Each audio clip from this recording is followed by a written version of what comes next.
sorry. Hey everyone, welcome to Antflow Friday. I am glassless. I have left the shades off. Left eye still bugging me. You might be able to see me dabbing my eye, or you will see me dabbing my eye more today. And I definitely still have some swelling on that side. So it looks like my left eye is not as big as the right. It's not your imagination. um, None of us can notice. None of us notice. Oh, that's very nice of you to say, Alex. Appreciate it. So let me see. I want to set up the comments so everybody can see them better on the screen.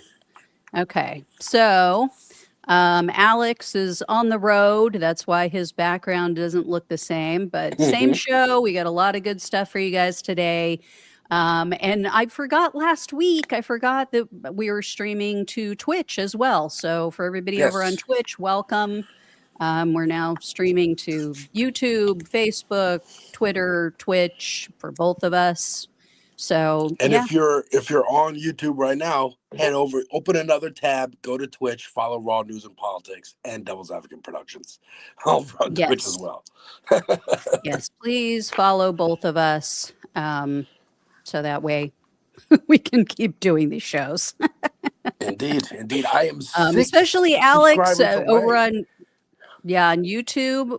We're trying to get Alex to 1,000 subscribers because he has been working tirelessly for years for free. So would be nice for him to get paid for some of all the awesome work he does. He did 3 hours here, as you guys know, a couple weeks back for me when I was out having the procedure on my eyes. So anyway, but yeah, we're both here and a lot of good stuff for you. So I would like to start off with the MAGA meltdown. Over Reacher, over Alan Richmond, excuse me. I mean, we got to start off with a hot guy, right? Oh yeah. Of course. What a better way to start your day. My pick to be the Batman of the new DC universe. That's my hat in the ring. That would be good. I would love him to be a Bruce Wayne. I think he'd be great. Yeah, I didn't think about that. He would be good with that for that. And I think, they're looking for a new 007 too. Very much so. Be the first American 007. Yeah. That'd be cool. Yeah. They've got some good names on there. They got some. Yeah, and I'm sick of British actors taking American jobs. Let's get some Americans to take some British jobs. Okay, so for anybody who doesn't know about this whole thing, there was this big freak out on Twitter, big old MAGA meltdown. It migrated to Fox News because Alan Richson, and for those of you who don't know who he is, he has the show Reacher over on Prime, Amazon Prime. That's really taken off. Like he's done a lot of other things, but that really like cemented him as this action star figure. And he's perfectly suited for it. The guy's like huge. He's what, like 6'2", 6'4", very big man, like just muscle on top of muscle, like amazing looking guy. Well, turns out he's also just an amazing guy, just a great guy who we all would love on the left because he fucking hates Trump. So I have a couple of videos to show you that precipitated was the impetus for this freak out. Is Alex in the office? He is in the office. Alex is in the office. I am in my office. Yeah, literally. So, and I'm in my office at home. But anyway, working class. Yeah. So MAGA had this meltdown over these two videos that I'm going to show you. So the first one, this is, let's see, which one is this? Actually, I don't remember which one is which. Oh, I do. Okay. So the first one is him actually talking about the pedo accusations against Trump. This one really sent them over the edge. But believe it or not, the next one I have to show you isn't even as bad. And it got just as much of a reaction. It had them melting down almost as much. So take a look. Mad about the way things are and the abuses that are happening. The Epstein files, the fucking Epstein files. God damn it! Where are they? It's a fucking law, bitch. Show it, you fucking pedophiles. I shouldn't say fuck because I'm a Christian, and people are gonna go like, how can he say fuck and he's a Christian? Because that is something that should make you want to say fuck. You know, sorry, God, I'm sweating now. This is my fucking politics, dude. I would fucking railroad these fuckers. I would get those Epstein files out in 2 seconds. Yeah, dude. 2 seconds. Fucking move out of the way. Like, get out of there. I don't care what room they're in. Bitch, move. Like, give me the fucking manila envelope. I will get you the Epstein files. Sorry. You got my vote. Whatever you want to run for, you got it. Don't you want to see what's in there so that we can hold people accountable? These fucking rapists? We're just cool with it? That bitch has the keys to the nuclear... He's like all up into 13-year-olds. Like, dude, what? Go to jail. Go to jail. All right, what are we talking about? So, love that one. Total freak out about that. And then check out this other one. He was on Dax Shepard's podcast. Oh, yeah. Yeah, so this is just a short clip of also, talking about politics. So take a look. Politics that we deal with right now, like the White House is in ruins. A fucking UFC cage on the lawn, and like, you just do it. You just fucking do it, and nobody says anything, and no consequences. Nobody asked. It wasn't done legally. There's no plan in place. Now you're asking for money to create society. It's like, what are we doing? And there's no consequences. And so so like, I'm just supposed to let go of my resentment that this fucking guy is just raping the world that he lives in for whatever gain he personally can have. And I'm supposed to let that go. And then what? It fucking still exists. Yeah. Look at the Catholic Church and like the predatory behavior that is just going completely unmet. Yeah. With those victims that are still like unheard, unseen, no forgiveness, no resolution, no cure. And what is releasing the fucking resentment going to do for the world? So that one, it got a freak out for very different reasons. That one had people freaking out because they were saying, oh, look at how he feels about Catholics. He's finally admitting that, he hates Catholics and blah, blah, blah. And it's like, what are you talking about? So, John Rich of Big and Rich, the group, he commented, the person who first posted it was, has been, what's that actor who blonde hair? Oh God, he played like it's Kevin Sorbo. Yes, Kevin Sorbo. So he's the one who first. I pulled that out of nowhere.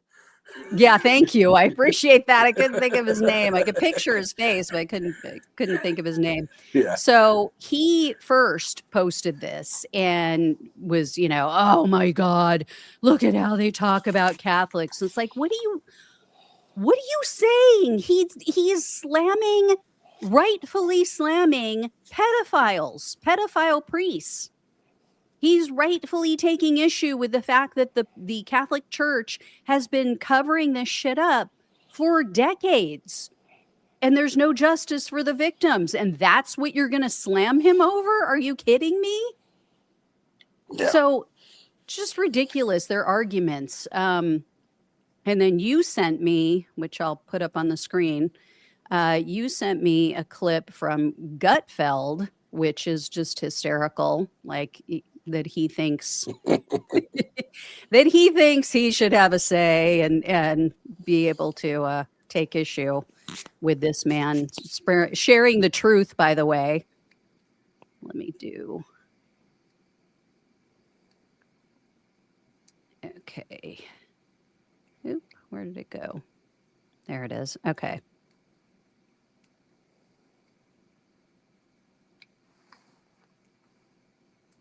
Oh, sorry. Yeah, let's see what Gutterfeld had to say about this. Okay. And if you look at him, it is really a powerful contrast. A guy that is so physically fit, but spiritually he's diseased. It's probably likely connected. The obsession is a distraction. He's not enjoying himself. This is not TDS. TDS is something else. There's something deeper. Emily alludes to it, and it serves as an example to a lot of the things that we've seen on the streets, the assassination attempts, the romance of violence, is that there are underlying issues to the actions that if you remove the Trump is evil narrative, there's something else there. And this just happens to bring it out. He was a model in the Bruce Weber era. I'm sure there was something that happened there. He had suicidal periods in his life, very serious stuff. And I think, when the interviewer was trying to get at the fact that it's the resentment that is eating him alive, and it is essentially poisoning himself. And no amount of squats and bench presses are going to get rid of that. Have you ever considered being a therapist? I am actually. Oh my God. Yeah. Crazy. I didn't know he went with that route. So his explanation is Alan Richardson has been abused. So that's why he's so focused on abuse. And oh my God, that's crazy. I didn't know that. Oh my God. I mean, so if you call out pedophile priests and say there should be justice for victims, oh, well, you're not enjoying yourself in life. You're just a miserable person. And you just, this goes beyond Trump derangement syndrome. And, you're just a miserable person. I mean, it's like, are you kidding me? Really? Yeah, that is your takeaway? And Gutfeld I find brings it up telling, the interviewer. Mm-hmm. Oh, sorry. I find it telling that they didn't play the other clip of him calling out Trump for being in the Epstein files and accused by a 13-year-old. Oh, of course not. Of course not. They're gonna that one I saw first was posted by Breitbart. And so they know it exists. They're choosing not to show that one. They're going to show the other one so they know their audience already probably had seen it, but then we're not going to reinforce it or show it to audience members who maybe haven't seen it because we don't want to even remind them of that narrative. It's funny in that clip too, the first one, he's like being like, oh, I shouldn't say fuck because I'm a Christian. And I'm like, as someone who curses liberally, very liberally, I'm like, oh, that's weird. Like, that's the part I found weird, that he was like, maybe strangely like ashamed for saying a curse word. But no, and even then he's like, no, but this is a righteous thing to be upset about. And then in the follow-up clip, of course, the early 2000s, when I was a kid, I heard about this Catholic Church scandal that came out. Of course, there's movies and documentaries about it, and it's gone on forever. No fucking accountability. Yeah, forever. Never. Yeah. And then of course, I don't know if you've seen the clip of they move them Larkin. around. Yeah. Just like with dirty cops or cops that have committed crimes. I mean, they just go and they get a job somewhere else. And it's like, they go, you're suspended with pay, and then you get a job at this department over there. Yeah. It's literally shuffling like a card game. Or the and then victims will find out, actually, I don't have comments turned on. Sorry. Victims will find out, this priest was accused in another state. This priest was accused, 2 states over. And then my church knew about it and hired him. So he's doing the right thing. He's talking about something that should be talked about and is real. And Gutfeld, of course, because, I don't like that he dissed Donald Trump, so I'm going to take issue with this guy and say he must be out of his mind. I mean, he had suicidal periods when he was younger. I mean, okay, well, you'd be hard-pressed to find a lot of Americans any sane person who hasn't. Yeah. So, what a joke. And then I like it's also very interesting because they're just they're going after him because he is the picture of masculinity that they like to paint. He is the big, tall, muscly, white, Yeah. blonde-ish hair guy who is like, yeah, no, I would bust through the walls of Congress to go get the Epstein files because that's an injustice. If you watch the show Reacher, which I watched a little bit of, he shows up in a town, he fixes the injustice that's happening in that town, usually corruption, and then moves on to the next town. That is what he does. Now he feels like he's embodying that kind of that character. And yeah, this is righteous indignation, of course. And they even have to like kind of skirt around criticizing him because they know the TV show itself is very right-wing coded.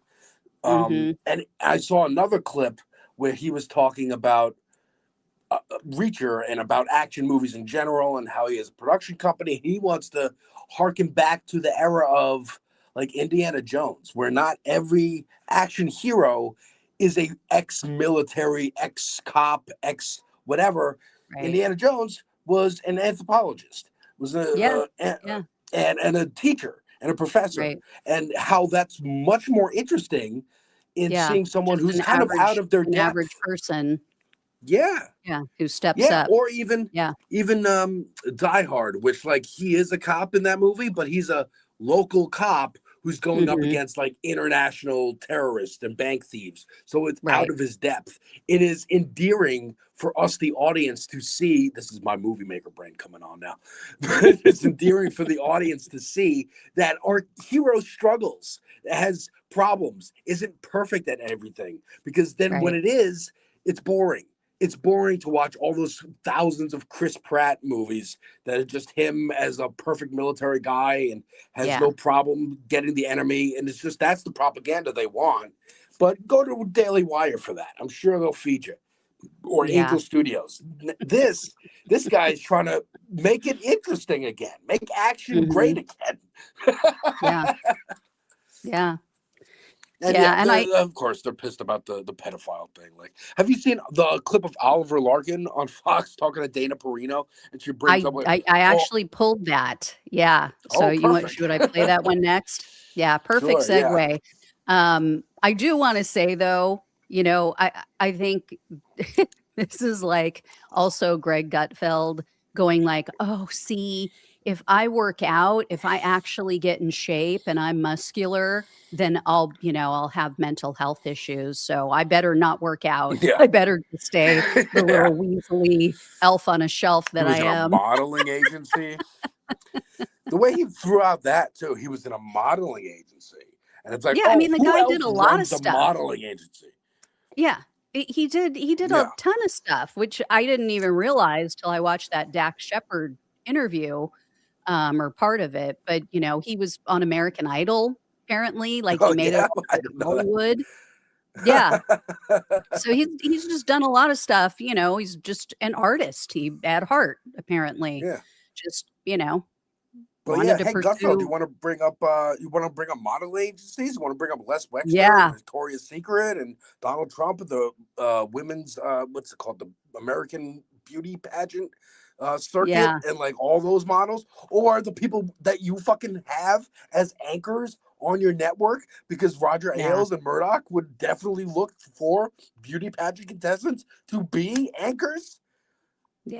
Play this Oliver Larkin thing, because that's the exact thing point, that he does. And I would say who's more of a psycho, who has more mental health issues?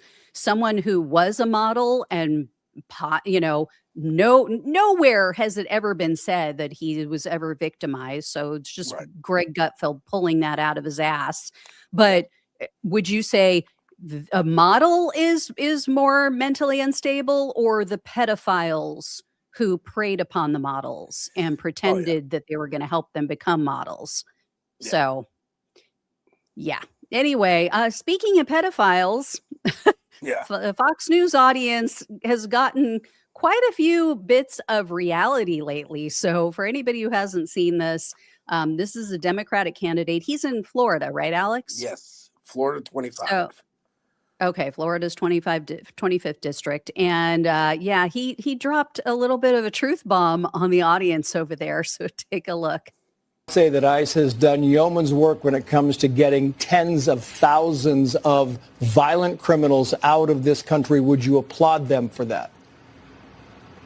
No, I would certainly not applaud ICE like Jared Moskowitz and 75 Democrats did, signing a letter of gratitude. I think that ICE should be abolished and that the people at the head of this agency and the people that are shooting people en masse, the ICE agents that are killing people should be prosecuted and held accountable under United States courts of law. Let's be clear about who we're ascribing criminality to, because my concern is an out-of-control federal law enforcement agency. But what is the crime? Because, again, we're talking about civil violations when it comes to immigration, whether people are overstaying. Killing Lake and Riley. Of course, those people should be held accountable. We're in agreement on that, and I think your viewers would also. We're in agreement that people should be held accountable for violent crimes, but immigration in and of itself is not a criminal violation. It is a civil violation. And I think that painting a broad brushstroke with a few exceptions is not fair to the immigrants that have come to the United States. A few exceptions? Relative to the number of people that have immigrated to the United States, yes. What is the number? Immigrants commit fewer crimes than American citizens. What is the number that you would allow? What is the number that is fine with you? Is there a benchmark? Is it fine? How many children can be raped and it's fine if you're in relation to the immigration community? If we're going to talk about children being raped, then we need to hold this pedophile president, Donald Trump, accountable, and all those that have been implicated by the Epstein files that the Department of Justice is still not leaking. And they've sent AIPAC after Thomas Massey for having the temerity to hold accountable the pedophiles that are in control of our government. Thank you. We appreciate your time very much. Oh, he did not want that to keep going. He was like, we got to shut it down. Okay. He started getting screamed at in his earpiece. Thank you. All right. The producer was yelling in his earpiece, cut it off, go to commercial. Yeah. Exactly. You can't, the Republicans cannot talk about pedophiles or rape or any of this shit. No, they have no leg to stand on. Any competent Democrat running for anything, or just any competent Democrat, should immediately flip it. Immediately do what he just did. Alan Richardson is an actor. Fox, right-wing media in general, loves to conflate actors and entertainment with the Democratic Party at large. They'll often do compilations of here's a senator saying something, here's The View saying something, here's a congressperson saying something, here's an actor saying something, as if they're all one part of the same cadre. It's very anti-Semitic, actually. It's very cabal, Hollywood cabal-esque. They're all in control. It's the deep state, that kind of bullshit. But ultimately, they know their audience. That's why he cut them off fast. They know their audience got Trump elected in 2024 on the promise of exposing the Epstein files. Yeah. Part of that. And, they get in, and of course they shut it down because he's in it.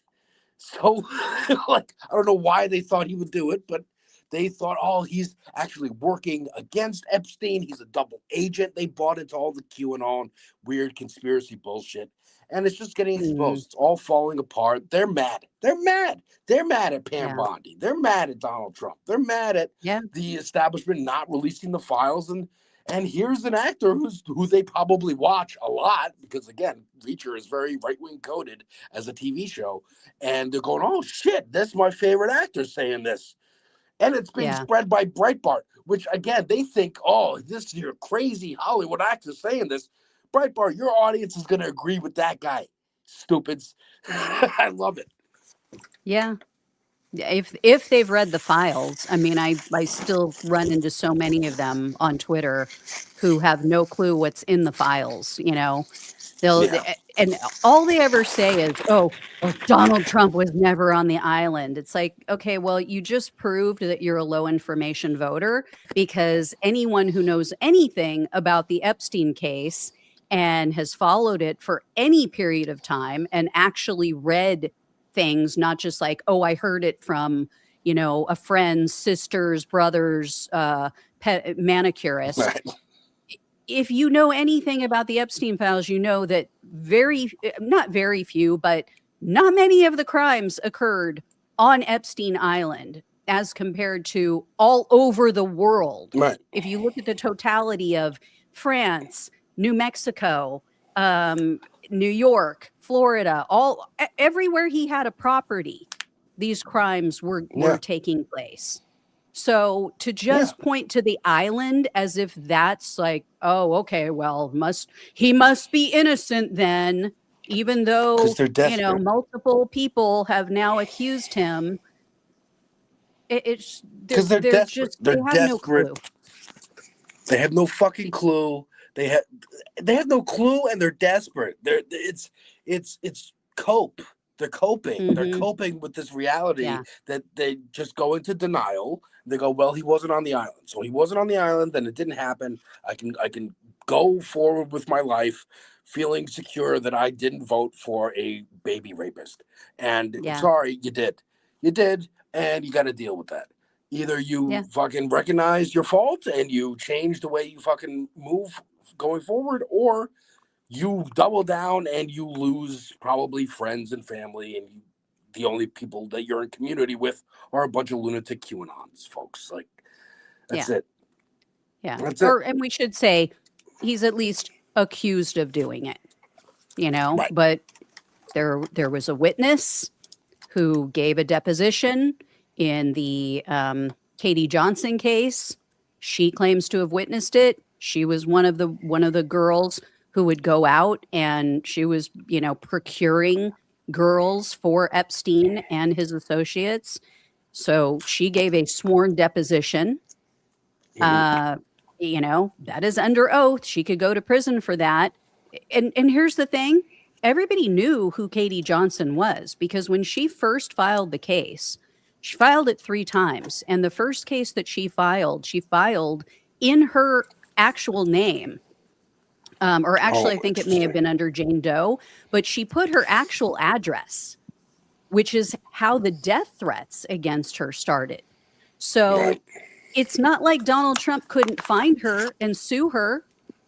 The guy is sue happy. I mean, he goes out and sues everyone and anyone, right?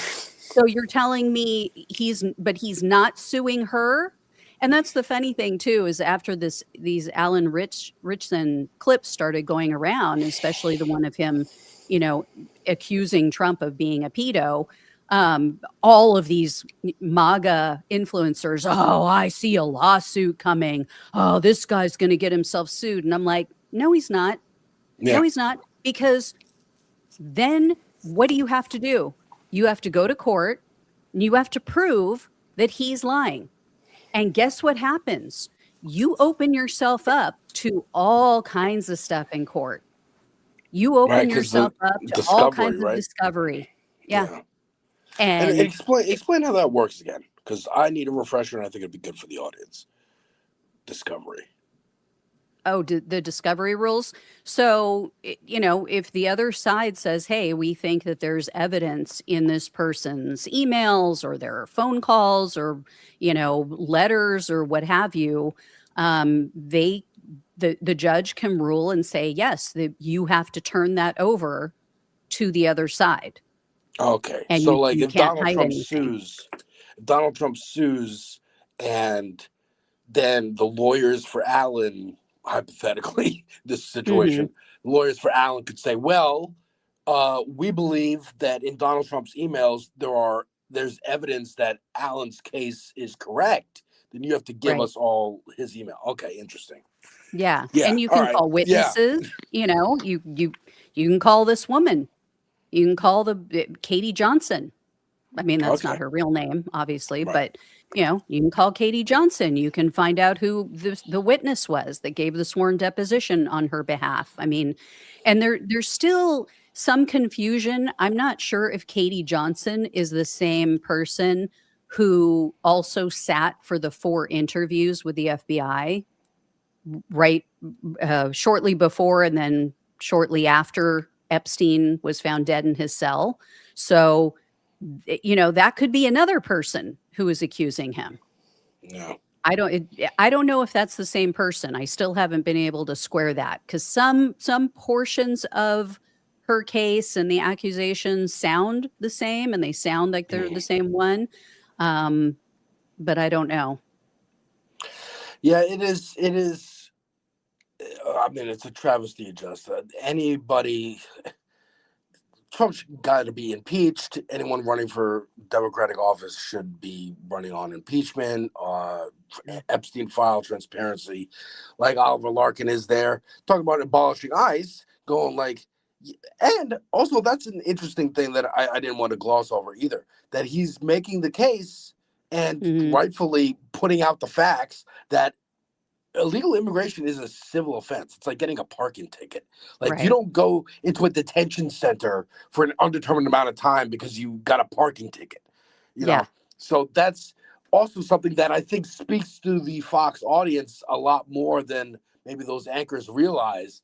Because a lot of like sovereign citizens and people in that audience who are like, yeah, I don't want the government coming after me because they got a parking ticket and you're gonna put me in jail. Same thing. They know what a civil infraction means in that audience. And if those are the new rules, then guess what Democrats should be doing? Yeah. Guess what Democrats should be doing to MAGA people when they take over, when there's a Democratic president. Yeah. I mean, I'm sorry, I hear all these people, oh, well, we don't want to be like them, and we don't want to like go too far to the extreme, and then you turn people off. You know what? Either we're all going to play by the same rules or we're not.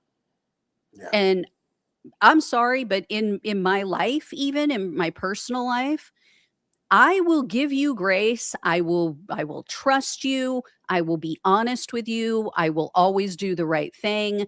Have never cheated on anyone. But as soon as you fuck up, as soon as you break that trust, all bets are off. Yeah. I can do whatever the hell I want.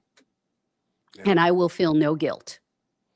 Because I believe in using the tools of the enemy against the enemy. Yeah. So I think Democrats need to do that more. I think that they need to start using the same tactics, because bullies don't learn by you going, oh, please stop. Please, you're being mean. No strongly worded letters because they can't fucking read. What was that? No strongly worded letters because they can't fucking read. Yeah. I'm sorry, but bullies don't learn that way. Bullies learn when someone else steps up and punches them back in the nose. Yeah. Metaphorically speaking. Metaphorically speaking, allegedly. Yeah. Exactly. Yeah. But I say there's no more turning the page. There's no more like, Obama gets in and we forget the crimes of Abu Ghraib and the crap the he illegal did with war of Bush. Iraq. Yeah. None of that. No. Same thing with Biden. Oh, January 6th. Yeah. We'll turn the page and the temperature will cool down. And Nancy Pelosi, we need a strong Republican Party. No, the fuck we don't. Fuck we don't. We need a Democratic Party and the Democratic Socialist Party. That's all we need. We don't need a Republican Party anymore. Because with Democrats like these, who needs Republicans? Yeah. For real. Yeah. Yeah. True. All right, what we got next? So next I want to, first of all, you sent me something about let's see, there was an AI protest. So I want to show that, because AI is, in my opinion, we're not freaking out enough about AI. And we have too many people in this country who just aren't aware of how dangerous this whole thing is. There's the danger of it, this technology taking over and doing things that are just, first of all, criminal. I don't know if you heard the other day about that whole thing about how OpenAI's one of their what is it called? Their LLMs got loose on the internet and broke into a private company Really? I did not hear about that. Yeah. Wow. It's like a big thing. Yeah. Oh, good. So, Hey, private companies, aren't you glad you backed Republicans? yeah. And, people are like, okay, well, they caught it and, that's good. And they shut it down and no harm, no foul. But we're now looking at a situation, and there's experts out there who are saying, look, and even Jamie Dimon from Chase Bank came out and said, like, we need to do something about this because these AI bots, they can figure out how to break into banking systems. They could get into all of our banking accounts or bank accounts, they could wipe us out. Yeah. So this is some dangerous stuff that we're playing with here. And, again, I go back to the War Games example of like, does no one remember that movie from the 80s? Yeah. Like, do you want to play a game? Like the thing took over and launched a nuclear attack. This is what we're literally staring down the barrel of. And so, yeah, when you sent me this clip, it spoke to me because actually, sorry, I'm going to bring it up for everybody so they can see, because these are the actual workers. These are people who work for, I don't know which company this is. Oh, it's Amazon, right? Was it Amazon employees, Alex? I think so. So they're freaking out, and they got up on stage and basically were trying to warn everybody in attendance about this. Mm-hmm. So I'll bring this up for you guys so you can see, but truly a frightening time.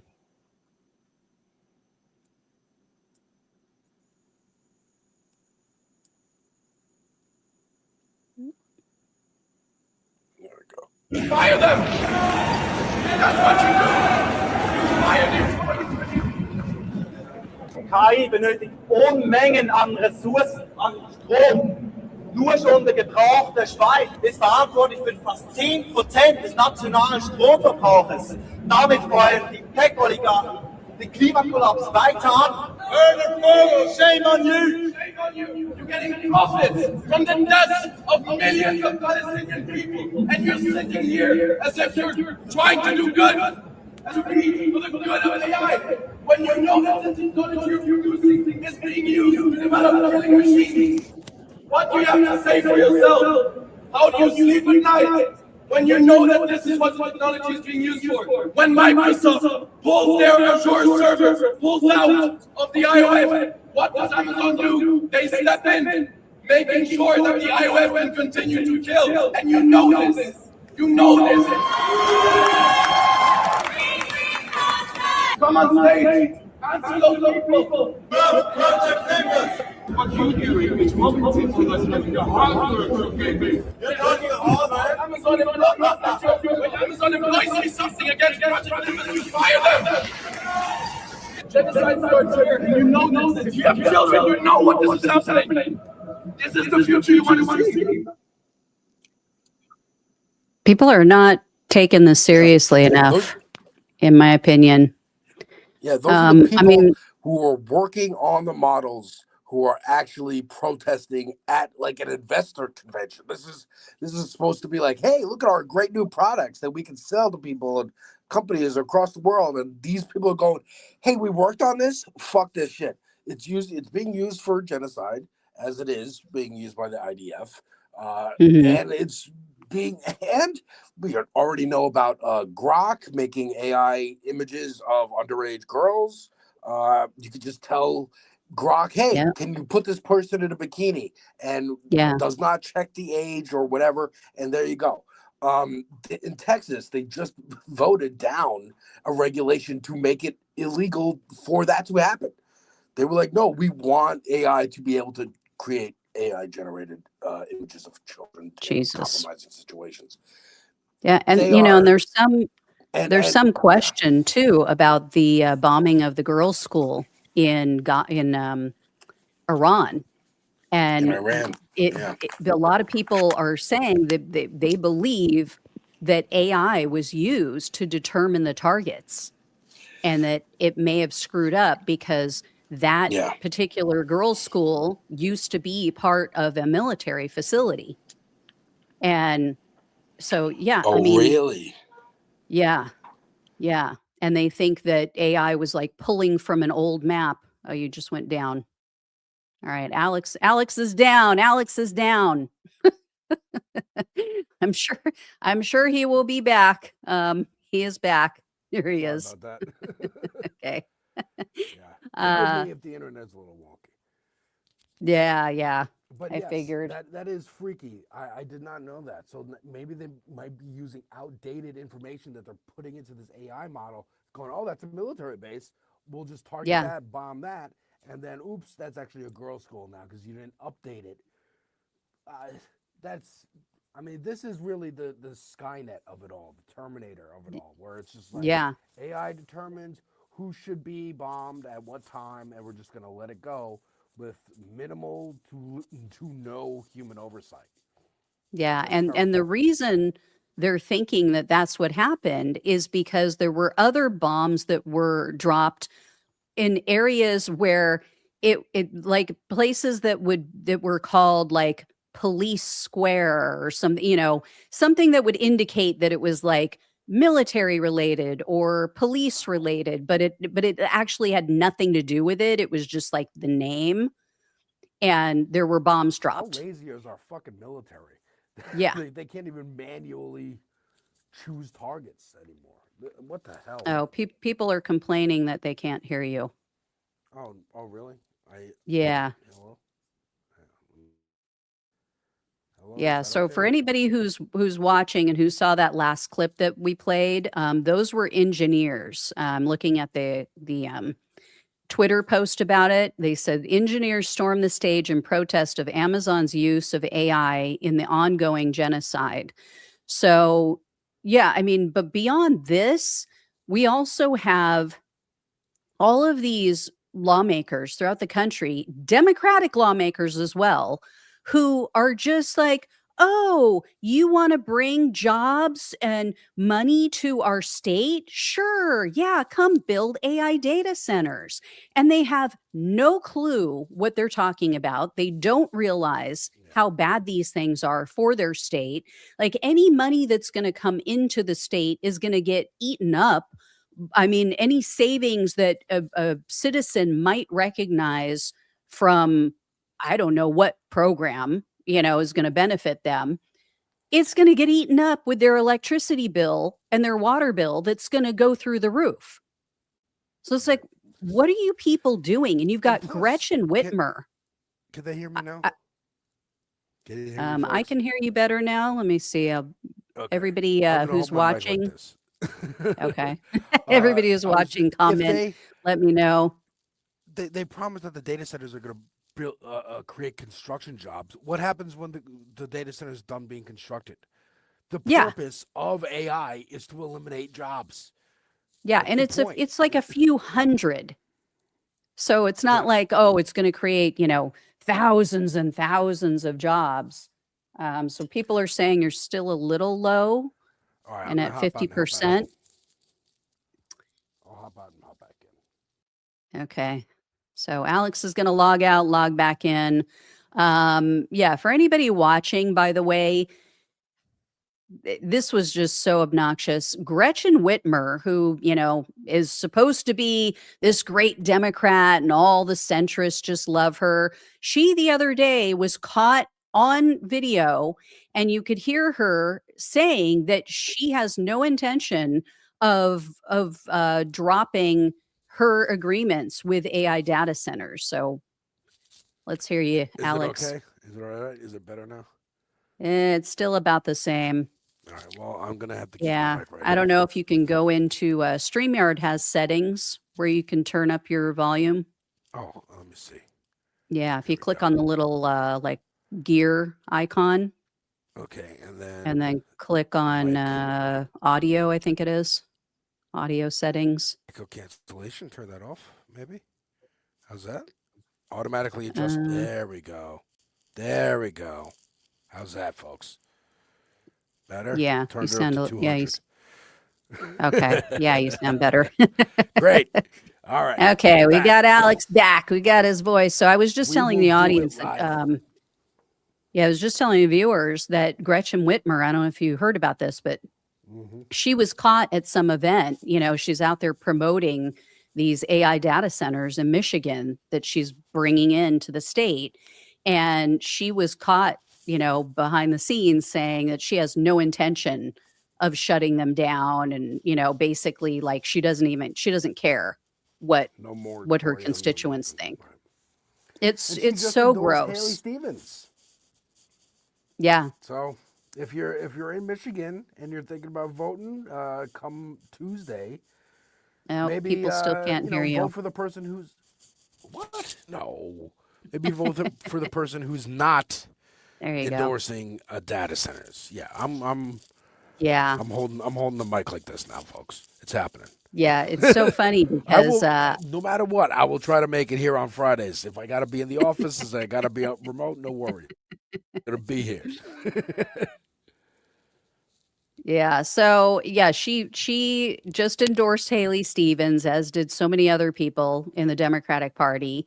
You know, which is like, oh, sorry, now my dogs are going crazy. Somebody must have walked into the house. But yeah, you know, so many of these Democrats are just missing the moment. Like they don't get, like Haley Stevens is 100% all in for Israel. And, you know, I commented below somebody's post about how, you know,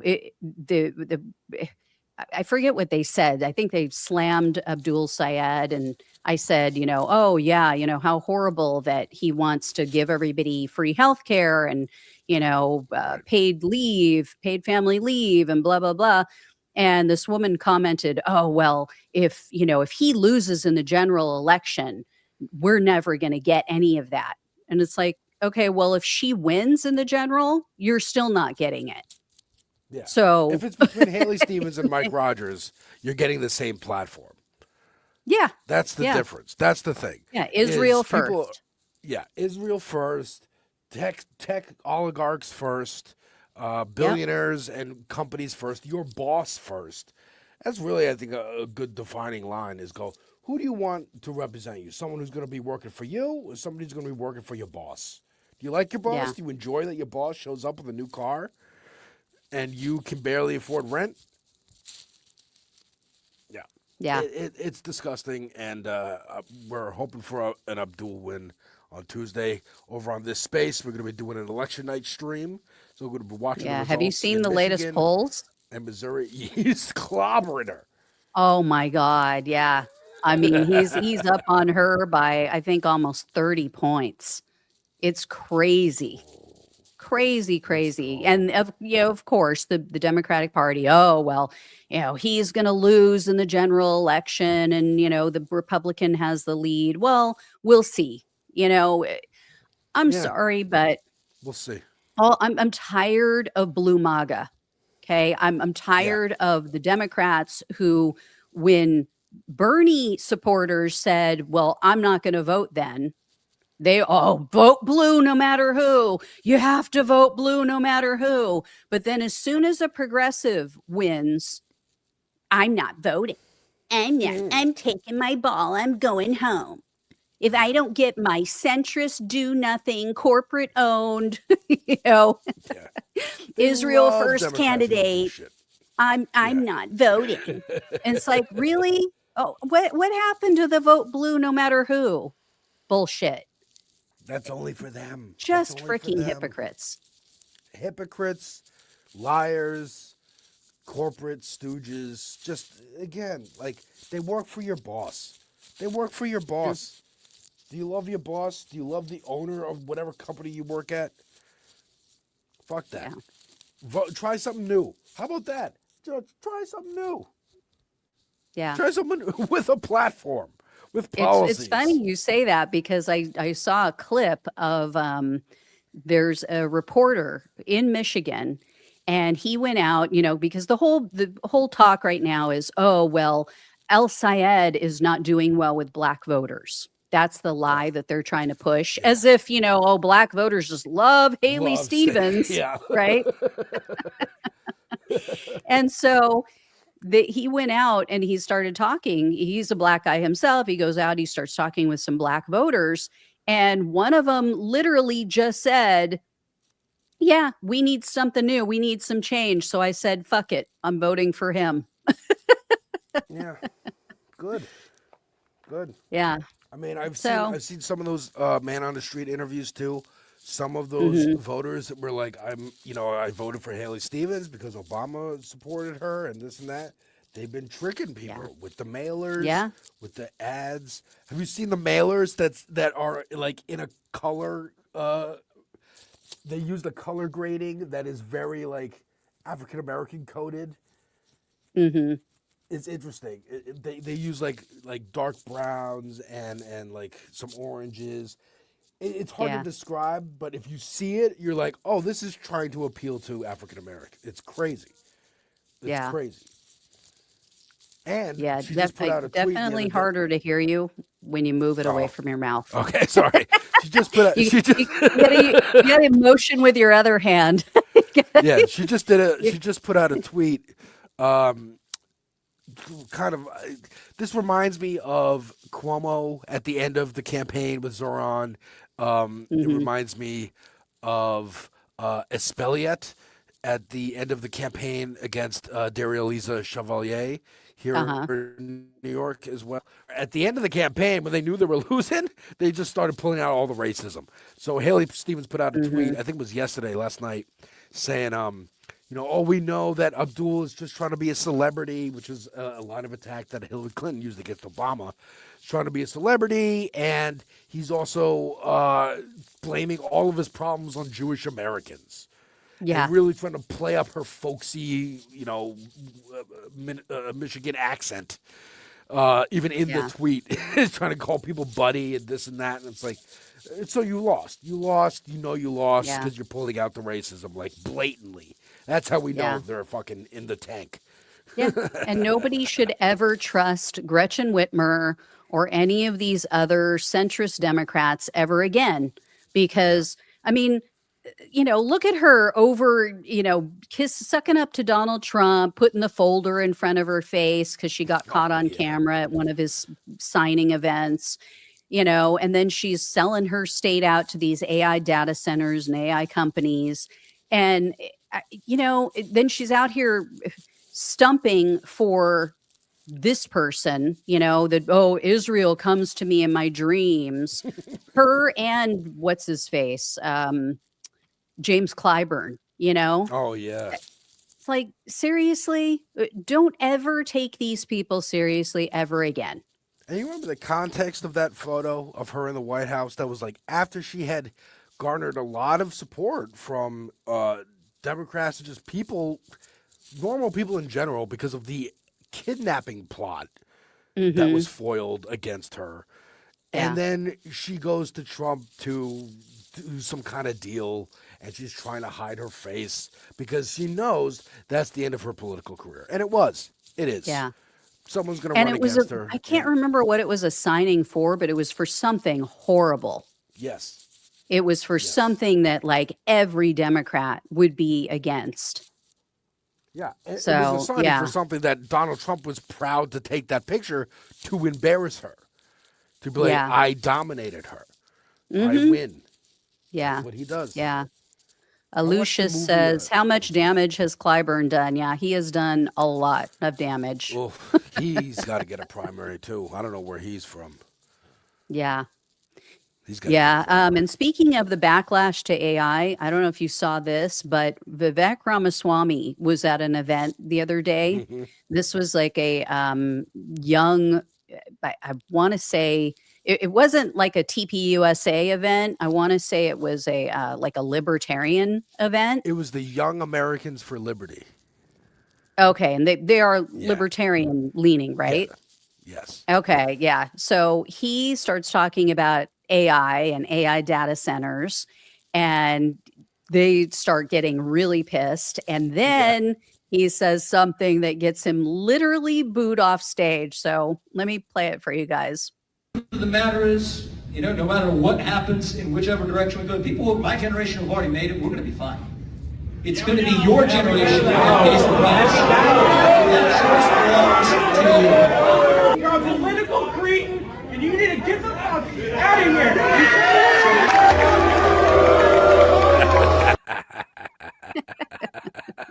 You're a political cretin, and you need to get the fuck out of here. I Yeah. agree with that young man. I agree Yep. with that libertarian. Yep. Absolutely. Yeah, he just doesn't know when he's not invited to the party.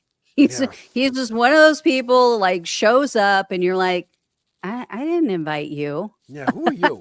You weren't on the guest list. What the hell are you doing here? I will It's say, like, I came with someone else that you like. yeah. I You came know? with someone else that you like. That's a good way to put it. Because he's running for That's governor. literally of what Ohio, it right? is. Yeah, so he's Yeah. like part of that tech world with like Peter Thiel and JD Vance and all that. Yeah. Oh my God. Yeah. So he was one of my favorites during the 2024 primary, Republican primary, when they thought they were going to have a different 2020. candidate other than 2020. I think he ran in 2020. Yeah. Oh, wait, did he? Yeah. Nobody ran against Trump No, in no. 2024. Remember? No, because Or I guess no, Haley. Yeah. 2020 was Yeah, Trump's Haley election. He did. lost. And then Nikki What was that? Haley, yeah, it was Nikki Haley. Yeah, because 2020 is the one that Trump keeps saying that he won, actually, but that was his election that he lost against Biden. 2024, there's a lot that happened the last 6 years, Gina. Was it I'm 2024 that Vivek ran? Yeah. Let me see. It was 2024. It was the primary. It was like Nikki Haley, Ron DeSantis, Vivek. Who else was on that stage? I think Chris Christie also showed up briefly. God, it was 2024. Jesus. I It know, seems crazy, like he right? ran so long ago. He I dropped know. out early, though. He dropped out in January of 2024. He suspended his campaign, it says, after the Iowa caucus and endorsed Trump. Yeah, so I guess it was more like 2023. Maybe that's why it seems like it was so 23 long is the ago. You know how Yeah. this is a funny little story. So my beautiful, lovely wife and I were going to a wedding up in Maine, actually. First time and only time I've ever been to Maine. Bless her heart for driving 11 hours one way up to Maine and then back. But on the way up, my political brain, I put on the debate.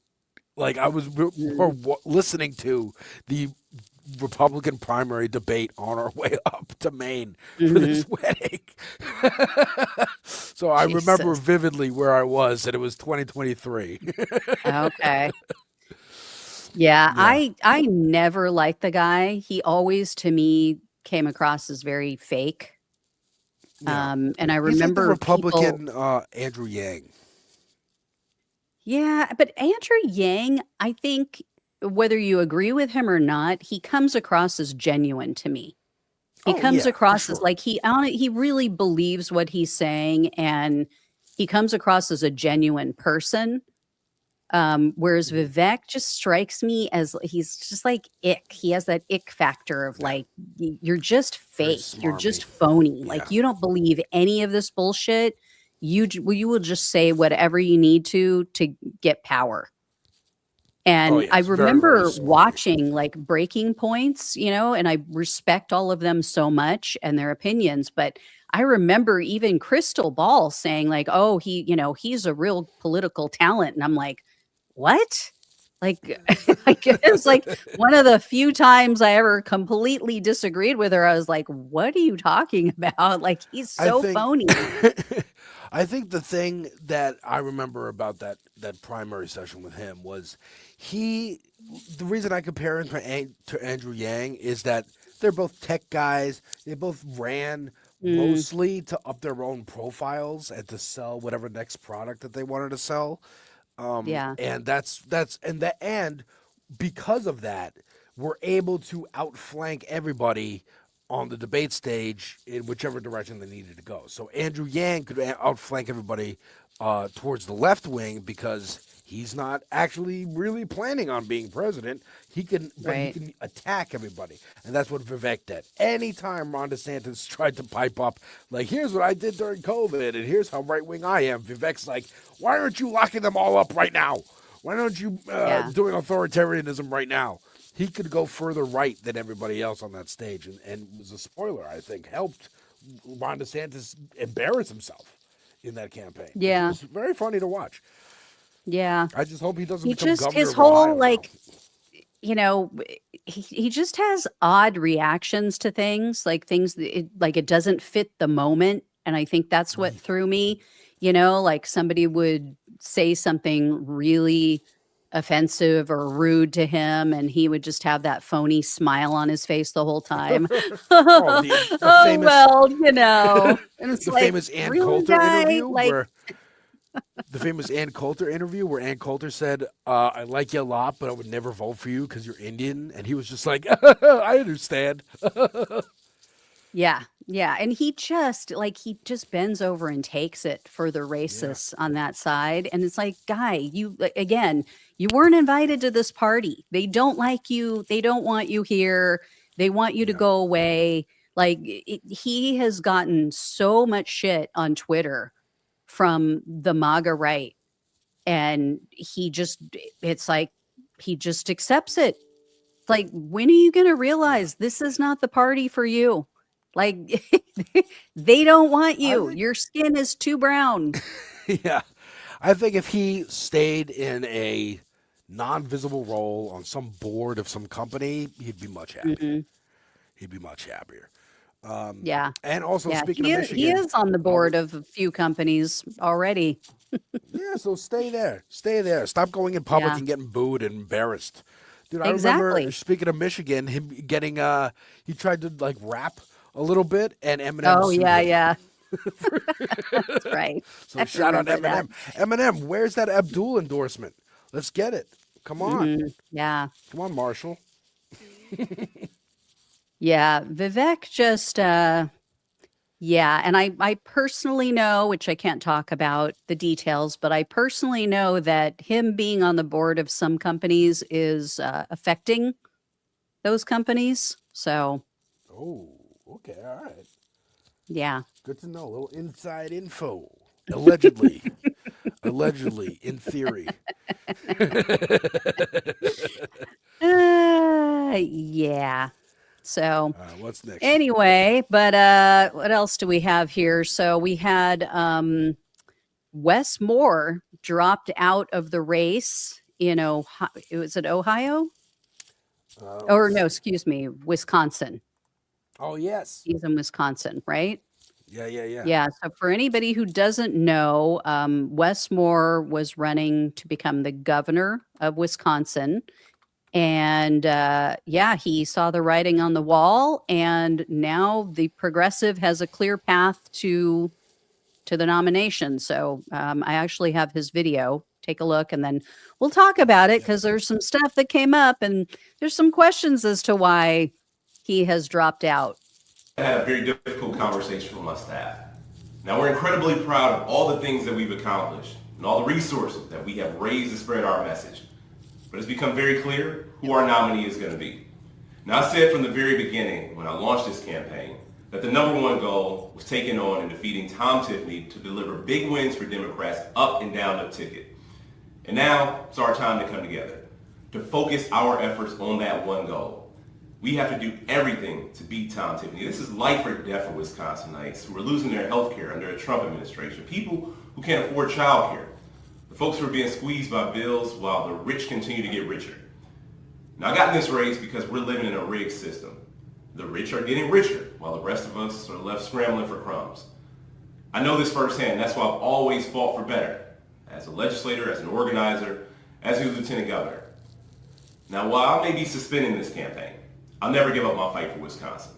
And I'm incredibly grateful for all the folks who joined this campaign, for the people who believed in me and this movement, knew that we had a real shot at creating opportunities through bold action to improve quality of life for every single person that calls this place home. Now, we have to do everything we possibly can to defeat Tom Tiffany. And that's exactly what I'm committed to doing for the next 96 days. So I apologize. I said Westmore. I just realized Mandela that was Barnes. Mandela Barnes. Yeah. So his progressive challenger is Francesca Hong. And she has just been slaughtering him. It's kind of like Abdul El Sayed with Haley Stevens. I mean, she's up on Mandela Barnes by 30 points or something. So he saw, well, let me take that back. Everybody assumed, he sees the writing on the wall. He realizes, he has no path to victory. So he's doing the right thing. He's dropping out. He's going to get behind her early, right? Mm-hmm. Yeah, well, there are some allegations that just came out. That Mandela Barnes was using his position of power. And I haven't looked into it too deeply, but essentially what it is that he is using his position of power to, I wouldn't say manipulate young staffers or campaign people, but I guess, something's going on with young girls that are involved in his campaign. So that's the accusation. Those are the allegations. So very convenient timing that this news comes out, breaks. I can't remember if it was the Washington Post or New York Times put out an article, and he decides, I think I'm going to drop out because this is the right thing to do. Let me drop out now before more comes out and it gets worse. Yeah. Wow. So I didn't know that. That's interesting. I thought it was the writing on the wall, like you said, like people have been saying. But at first I thought so too. Francesca Hong, fantastic candidate. She and I believe Abdullah Sayed, neither of them I don't think are DSA. And El Sayed keeps re-emphasizing that he is a capitalist. And I got no problem with that. I don't care.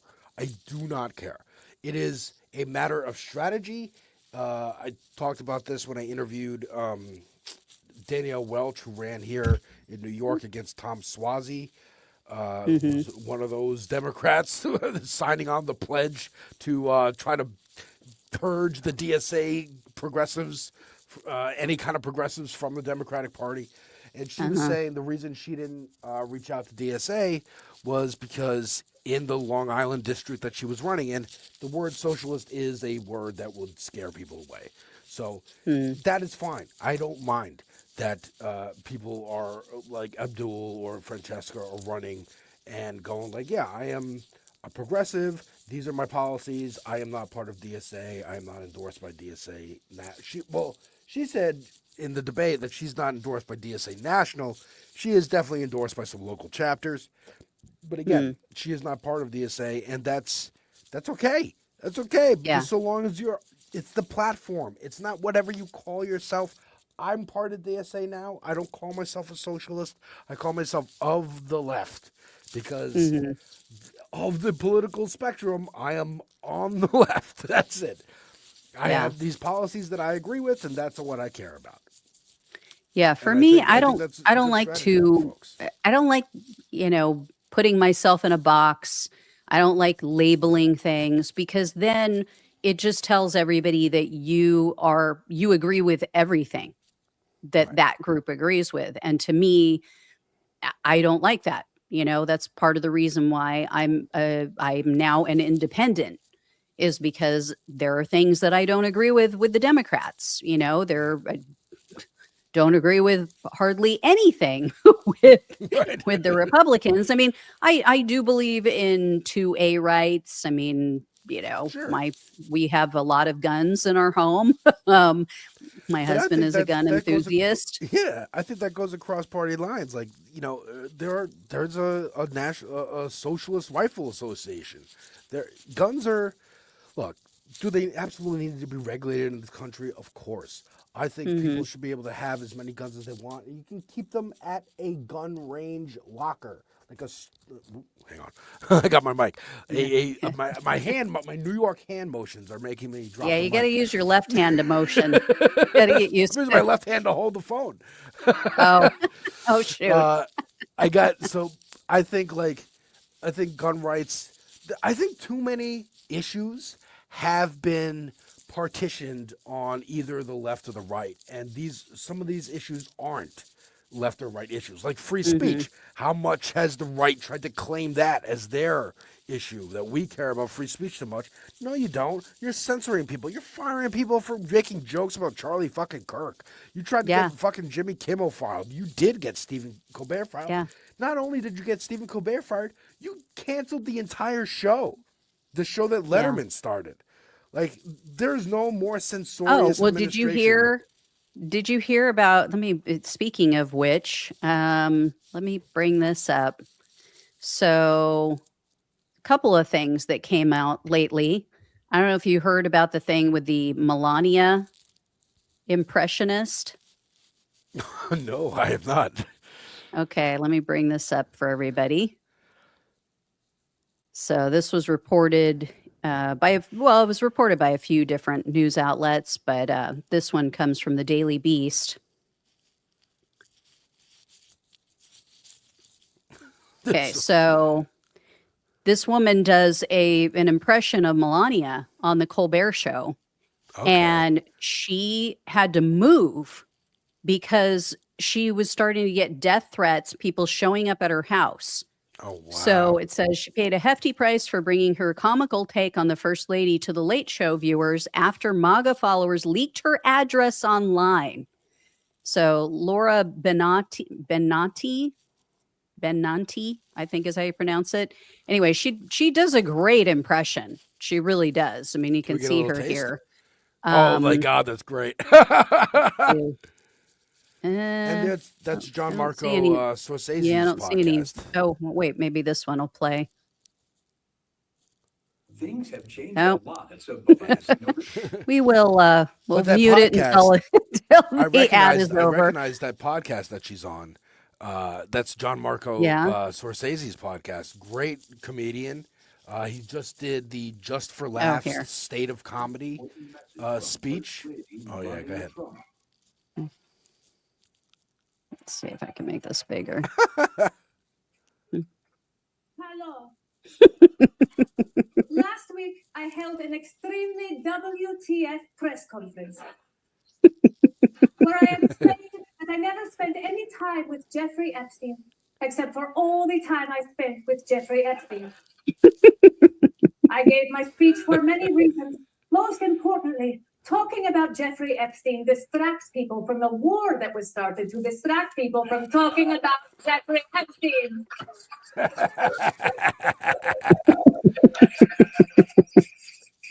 She's doing a great job.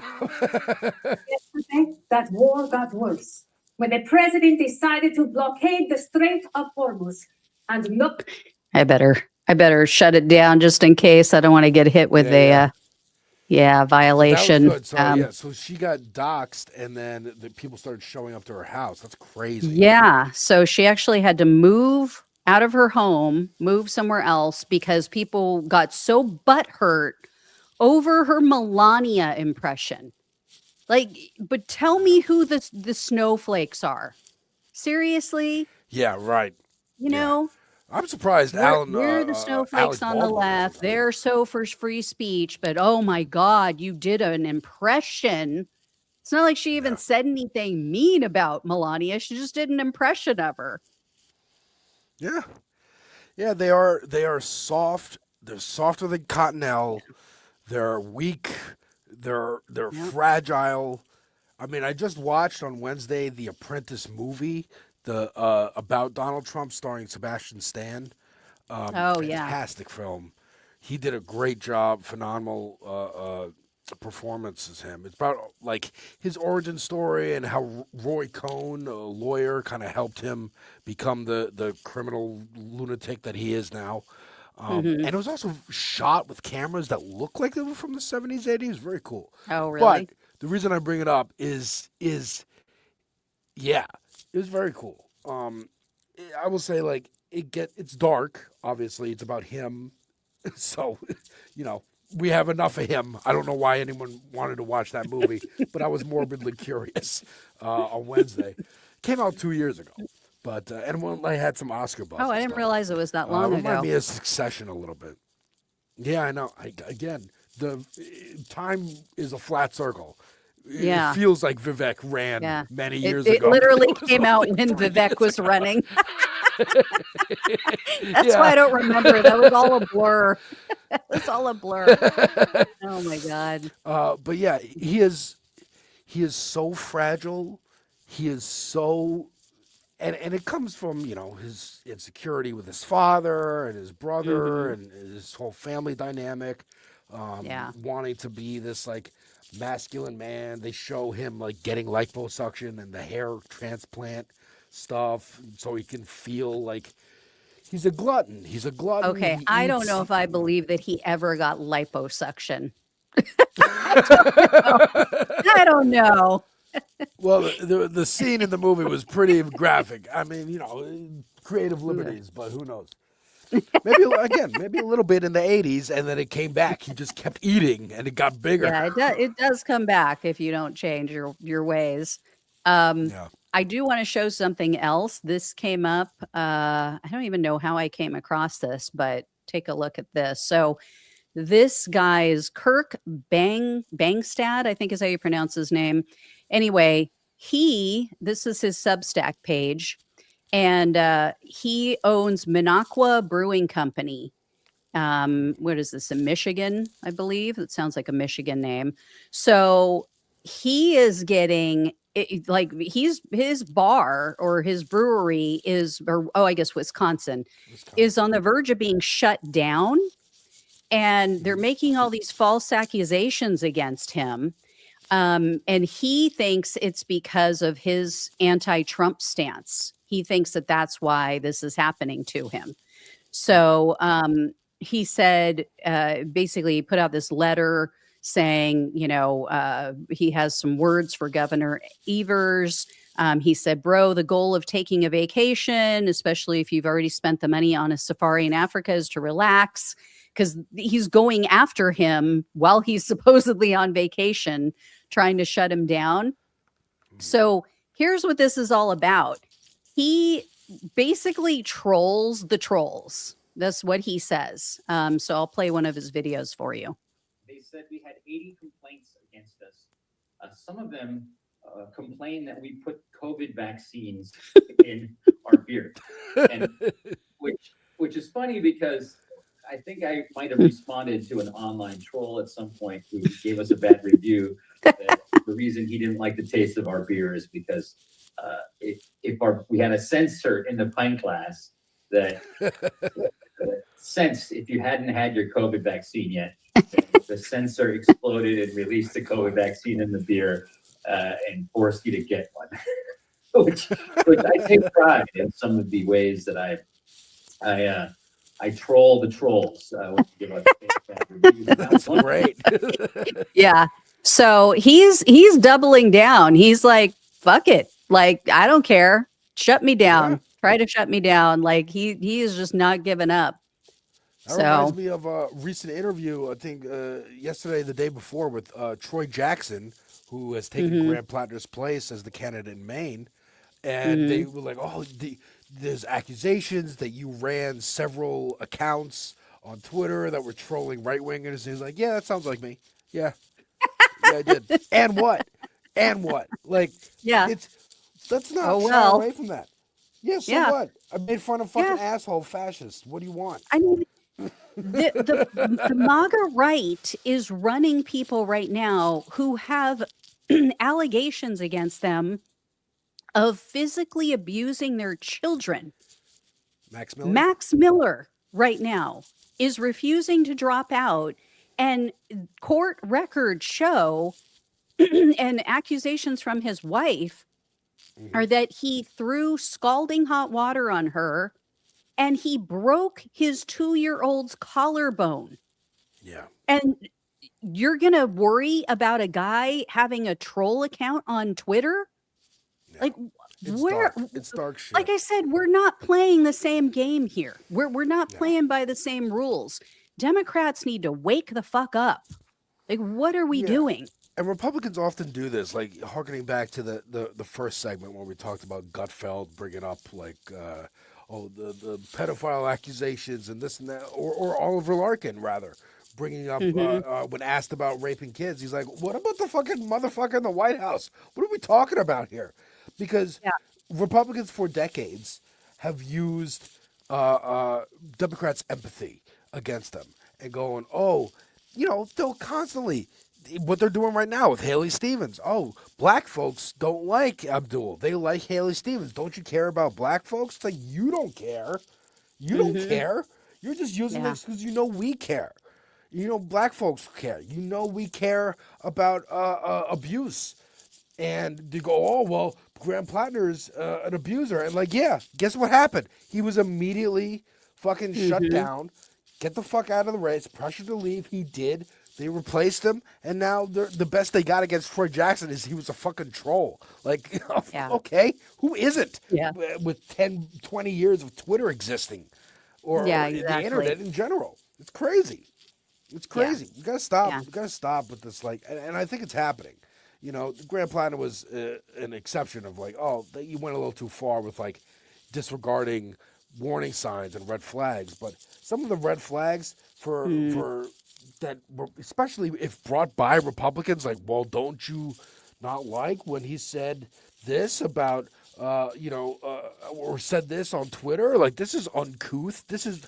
What are we talking about couthness for? You got Donald Trump shitting himself at Lindsey Graham's funeral. Like, we're done. It's over.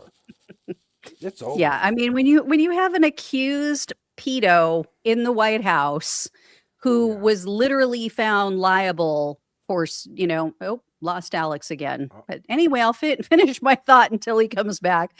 Oh, there he is. Accused or found liable, found proven to have sexually assaulted a woman, which the judge said is rape.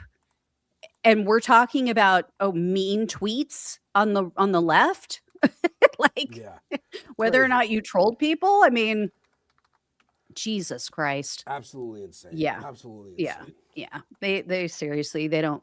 Some of these Democrats still don't get it. But anyway, I also wanted to show you this. So I don't know if you heard about this, but there is this whole big thing going on about the 9/11 anniversary coming up, and this petition was apparently started to keep Mamdani, to prevent Zoran Mamdani from attending the event.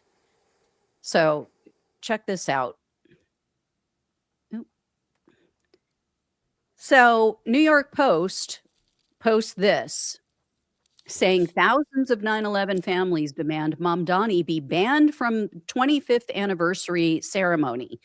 And I'm pretty sure, I think this was picked up by Barry Weiss over at CBS, saying, thousands of 9/11 families, they don't want him there. He should stay away and listen to these people. Well, what do you know? It turns out it was bullshit. So different news outlets went to the person who started the petition and said, can you tell us who these people are? Can you give us an exact number? Well, it turns out, no, actually, there aren't thousands of 9/11 family victims or victim families who signed this petition. The guy was estimating. He was just estimating based on when they came in, where they came from, blah, blah, blah. So total bullshit. They smeared Mamdani with this. Fox News, Tommy Lauren said, I can fully understand why the families wouldn't want him there. This became like a huge thing that everybody was pushing. So it turns out, no, actually, we don't even know for sure if any of the families of the victims signed it, how many there actually were. So I'm pretty sure it was, let me see if I have it. I think it was CBS that had to do a retraction, or they had to give like an update and say, yeah, we may have like kind of ran a red light on that. Let me see. I think I have another article. Absolutely not surprised that Barry Weiss. Yeah. There we go. So as you see here, Barry Weiss, CBS News, retracts brazen lie after false smear of progressive Dem report. So yeah, Barry Weiss, New York, was forced to remove a line from its coverage of New York City, Zohran Mamdani, after journalist Judd Legum identified what he called a brazen lie about the progressive Democrat mayor. And then they talk about the petition, that the petition, as of Tuesday of this week, it had more than 24,000 signatures to ban him from the event. And it says that they ran a report on Sunday talking about the petition. Let's see. And then they writing in a report published Tuesday on Popular Information, his independent news publication, Legume, noted that the New York Post report directly contradicted its own headline by claiming at least 300 victims' families had signed the petition, despite the headline claiming it to be thousands. So Legume went out, contacted the journalist or the person who wrote it. And it says, rather the 300 figure that organizers shared with the New York Post was an estimate based on how they believe the petition spread before it received much publicity. So they must have sent it to families of victims. And that's how they, came to that figure. So the guy who wrote this whole thing said, we all know each other, so think about it. If you know 10 people and they give it to 10 more people they know, that lost. What? That's not how you report facts. That's how we got the 300 number. I don't go through the list and look at the names. So this was all fictitious. Get spread on Fox, get spread on CBS, because of course Barry Weiss is now, their attack dog, and she is now a right winger, as much as she still tries to claim that she's on the left. And yeah, Jay McGads is Barry Weiss highlights the feral hog problem. I'm neutral. I was in the center. Yeah, I'm more surprised that she even retracted I'm the story. I'm a centrist leftist. Sure, okay. I'm more shocked that they even retracted the story. Like, why? Well, I mean, you kind of have to. I mean, it's such a blatant lie, I know. Such a blatant, Donald provable lie. House, he's got the Department of Justice. Who's going to sue? Mamdani? Well, yeah. I mean, Mamdani could. I guess he could. I mean, as a public figure, you have to prove that there was actual years later, there was talk of building a mosque near 9/11. You remember this? The Ground Zero Mosque controversy? Oh, yeah. That was a huge thing. It was a community center that had like a mosque in it. And even as a kid, I'm like, it's not all of them. It's this one group of assholes, Osama bin Laden and his group of assholes. Yeah. Why are we, who cares about this? But of course, the racist bigots in this country and over, at Fox and in the right-wing media, we're like, oh my God, as if they give a shit about New York. That's the biggest thing that I fucking hate of the 9/11. Like, again, like they try to take these topics for themselves. Freedom of speech, gun rights, and 9/11 happened to us specifically. Happened to right-wingers specifically. People in fucking Ohio and Nebraska are like, oh my God, we're next. No, you ain't. No, you ain't next. You do not have Wall Street in your fucking state, dude. Like, it's ridiculous. I mean, maybe offensive. California. I mean, some major Hollywood hubs would be the next thing after Wall Street, probably, as like an example of American decadence, if you want to go that way. But like, it was never going to come to fucking Michigan or Wisconsin or whatever. Like the 20 plus maybe years, even Florida. Some touristy place, Disney big World, city that people in other countries have heard of. Miami, New York, Chicago, Los Angeles, Hollywood. Like, that's it. It's the 25 years now of Islamophobic propaganda that they have just used this one incident. 3,000 people died. 2 amazing buildings were crushed. Thousands more were injured, and over time, the first responders are getting sick because of the hazardous conditions, and Congress and the Senate keep denying their fucking health care over and over, as we've seen Jon Stewart of The Daily Show be one of the biggest advocates and voices for that. They don't give a fuck. They don't give a fuck about human lives. So I don't want to hear no more right-wingers all pretending they care about 9/11 or caring about New York at all. They don't give a fuck. Yeah. They don't give a fuck. And I'm sick of pretending like they do. For real, dude. As a New Yorker, really pisses me off. I fucking hate it. You can tell by how much I'm letting loose with the curse words now.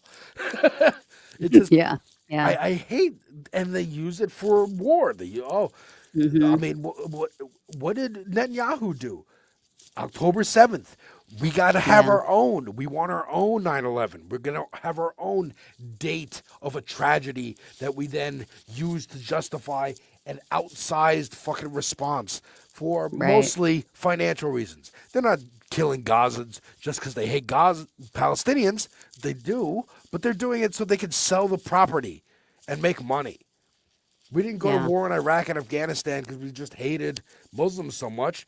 We did. We're Islamophobic, but we went over there to get fucking money for oil. We get oil. To take the oil itself. Yeah. Yeah. To take the oil just like we did in Venezuela. Exactly. We didn't do it because we care about anything, that Maduro did, And that's the new version. We're not even going to send Colin Powell to the UN with like uranium in a little vial or whatever the fuck he did to torpedo his career. We're just going to kidnap the president of Venezuela and be like, we're installing a puppet. Maybe Marco Rubio is going to go run it. Who knows? Like, we're just doing old style imperialism now. Yeah. Well, And did you see my video the other day of I shared a video taken on Air Force One of a reporter asking Trump what happened to all of this money. It's, something like $16 billion or something that we've supposedly made from the oil from Venezuela. And he just will not answer the question. She kept asking him and but what happened to the money? And he just keeps changing the subject and deflecting. You're a nasty woman. No, actually, he never got shitty with her. Oh, really? But she did keep on him. She kept saying, "Yeah, but where is the money?" And he's like, "Oh, well, it's going to help the country." She's like, "Okay, but what is it being used for? Where is it?" Well, it has to be approved by Congress, but, Congress doesn't like to use money for things like that. They like to use it for other things that we shouldn't use it on, and just kept deflecting and changing the subject. And, well, it's so much money. We're going to do the same thing in Iran. You'll see. And she's like, okay, but what happened to the money? Yeah. Because remember, it was reported that it was all going into a bank account in Qatar that only he has access to. That's crazy, dude. Yeah. This is imagine if anyone on the left did that. Oh my God. You would turn on Fox News and everybody's head would just simultaneously explode at once, which would be a nice thing. That would be good TV. Yeah. Let's do scanners. They were freaking out about Obama's suit. They were freaking out about Obama inviting suit. He used mustard on his hamburger. I mean, I like mustard on my hamburger. This is where we are. This is where we are. Donald Trump gets hold of $16 billion from Venezuelan oil, and it just poof vanishes into an account that only he has access to. And everybody in the MAGA right is like, yeah, but he doesn't take a salary. He's so great. He's so wonderful and giving. He doesn't take a salary. Yeah. This is Tony Soprano running the government. Christ. This is Tony Soprano running the government. And when you ask anybody on that side about it, they laugh. Like Jesse Waters, Gutfeld, whatever, they laugh. They give you a half-hearted lie because they don't really care. Yeah. They're like, oh, No. he's the money's helping Americans. The Yeah. end. Yeah. What about it? Where is it? Yeah. Don't worry, it's As long helping as he's Americans. shooting, Shut up. as long as he's shooting and getting rid of black and brown people, they don't care. They don't care how much money he's grifting. They don't That's care. what it comes down They to. love it. And if Now- they do care, and if they, if any of them are watching and going, that's not true, well, then fucking stand up and say something about it. Because if it was happening on the left, you would fucking say it. If it was happening on, you're crying and bitching and moaning that fucking Hunter Biden is painting paintings and selling them and making money off of it. But then Donald Trump just absconds with $16 billion freaking dollars from Venezuelan oil, and it's radio silence. It was like on the debate stage, the primary in 2016, when he said, when everyone was like, "Oh, you don't pay your taxes," you know, and he's like, "Yeah, because I'm smart. I'm smart." Yeah. I Yeah, found and they'll loopholes. they go, "Oh, yeah, no, you're right. Yeah, you're getting Oh, he's one over." right. He's so smart. He's so Yeah. good. This Jesus is Christ. This is the mentality Freaking on the side, but I would also say culturally, because that's what I do on my channel, Devil's Advocate Productions, over on YouTube and Twitch. I talk about movies, TV, video games, music. The culture of the last 20, 30 years has been of the anti-hero, has been of the begrudged. I was just talking about this yesterday on this space with some folks. You remember that Michael Douglas movie, Falling Down, or Fight Club? Oh, a long time ago, yeah. Yeah, or like Office Space. This aggrieved straight white man energy that was like, we're in the 90s. It's the Clinton era of post history. Everything in the world is supposed to be calm and good, and all you have to do is just worry about making money and worry about the rat race. And people still felt like they weren't fulfilled. And those movies are an expression of that, but you couldn't really put your finger on it. Now we can. It's called neoliberalism. Yeah. That's what it was. It was, you're not fulfilled because you're still in a rat race. You're still fucking a cog in a machine and not really living your life other than to make money for your boss. And that's where the caricatures of the gangsters come from, of like, I found a way outside the system to make money and get rich and be luxurious on my own. I pulled myself up by my bootstraps, and now I get to rock and roll. And this is the image they have of Donald Trump. That's why people love the Apprentice TV show, because they loved watching D-list. This is what Dieter said yesterday. D-list celebrities prostrate themselves in almost a religious fashion to the wise God that is the rich guy. He's the guy. He's the decider. He's the judge. He's the vessel of capitalism. Of capitalism, of success. Who gets to decide? You get to follow me and be successful, or you're fired and you disobeyed or disappointed me in some way, and I'm casting you out of heaven, which is my boardroom. Like, that's this is how Donald Trump was made, and it's. I think now, media wise, Superman came out last year. Shout out to A Night of the Seven Kingdoms, the best Game of Thrones media that I've seen. This and I've heard, and the Odyssey even, this sense of earnesty, sense of virtue, sense of doing right because it's the right thing to do, is coming back in fashion and coming back in vogue. And I think that is a direct response to the last decade plus of Donald Trump running his fucking mouth and being the president and robbing us blind. And even Republicans who, might have laughed at Gutfeld or Jesse Waters, making those, oh yeah, he's don't worry about where the money is. It's in Qatar. It's safe. Don't worry about it. They're going, yeah, but that's funny and all, but I can't afford gas. I can't afford eggs. Maybe I'm going to blame it on Israel. That's what bothers me is that if he was doing this shit with, stealing the Venezuelan oil and keeping the money for himself in Qatar, ripping people off with his pump and dump schemes, with all of his crap coins and all this other stuff, they would be fine with all of that if their material needs were being met. Yeah. That's what pisses me off, is that they don't even care until it affects them personally. Oh yeah. That's They a don't tenet even of care if it Republicanism. affects another MAGA, if it affects other MAGA people who invested in his crap coins and all these other things that are worthless. They don't care until it hits them in their wallet. And that's what And really even then, pisses it me might off. be like, oh, well, I just wasn't a savvy enough investor. I just got to be better next time, and blah blah blah. This idea of individualism also is kind of on the wane, and more of a collectivist. We're realizing we're all in this together, and the Elons are not coming to save you. Yeah. That was Yeah. another thing that happened this week. That interview where he's crashing out, Elon. Oh, yeah. Yeah. I know. The Yeah. Oh, Economist I didn't reporter. realize I kind of went overboard with Doge. Oh, did you really? Did you think? Oh, yeah. You think so, Mr. Chainsaw? Jesus Christ. And Yeah. where's all Oh, that? yeah, I forgot about that. No, none of them ask like, oh, where did all of that savings go?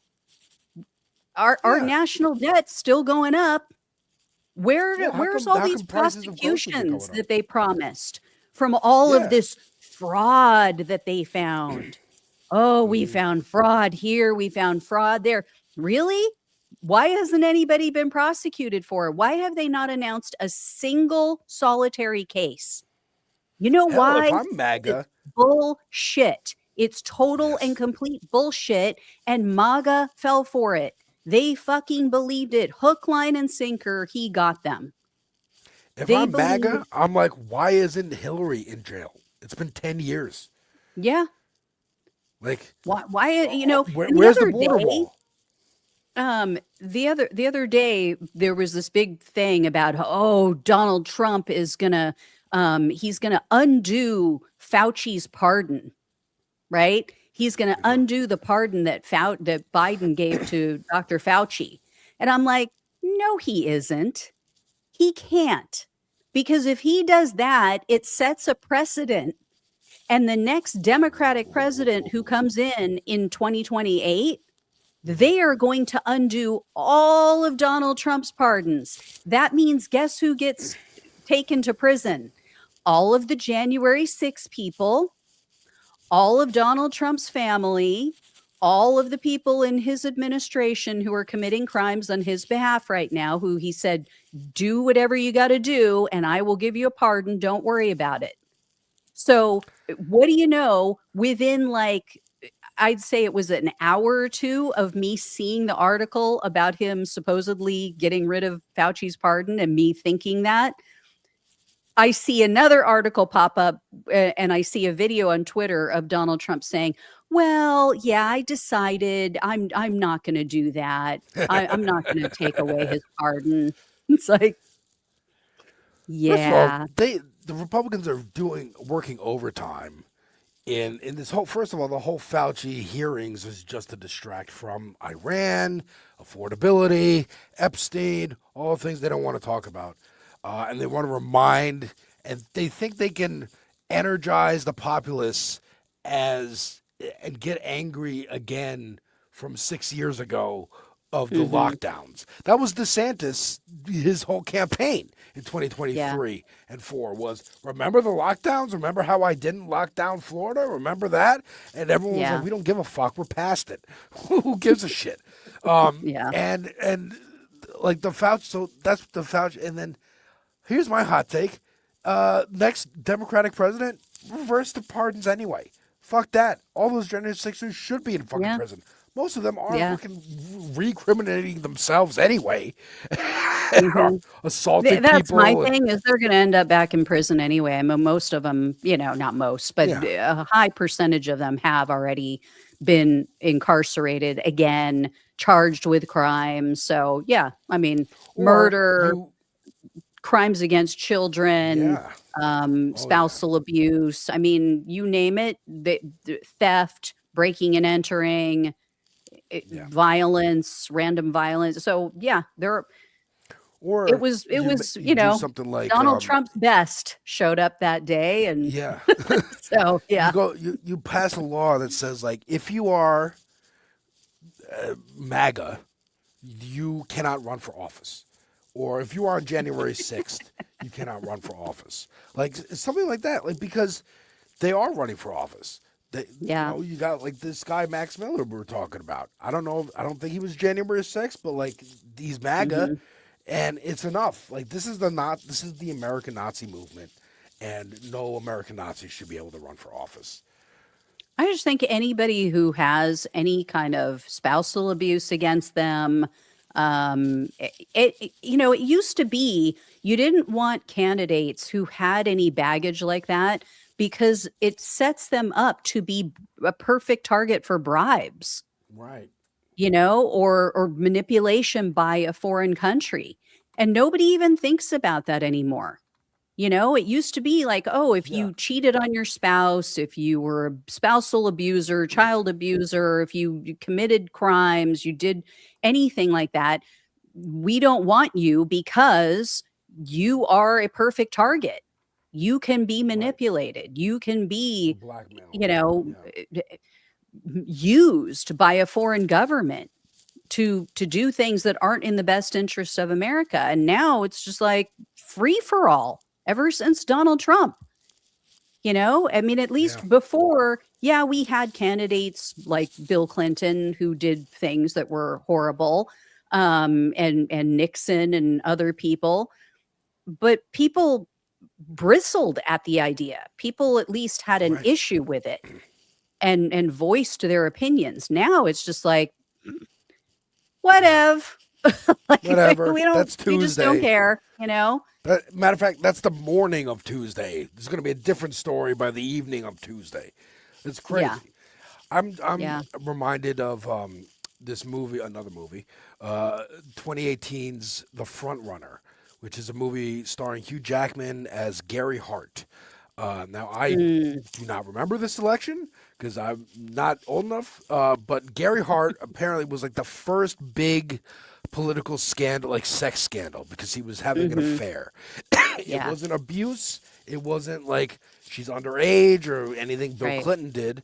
It was just he's having an affair. His marriage is on the picture rise. came out of him with her on his lap, on a boat somewhere. I'm on a boat.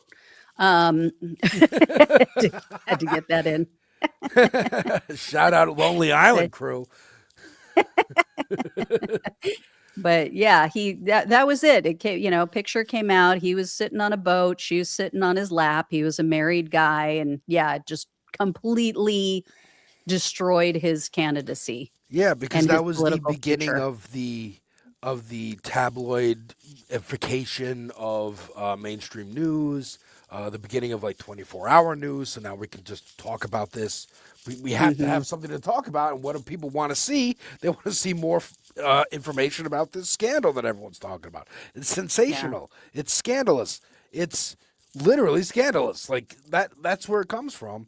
And then just, this was made in 2018. So it's definitely trying to harken back to like, well, isn't it amazing how far we've come that was a scandal back then? And now how far we've dropped, Yeah, not how far we've come, how far we've fallen, really. There are some things, though. There are some good signs. So I don't know if you saw my video the other day, but or actually, I think it was just yesterday. Alex Jones had a full-on meltdown about getting Trump out of office. He said we got to stop him. He's calling for the 25th Amendment or impeachment, whatever it takes to get him out.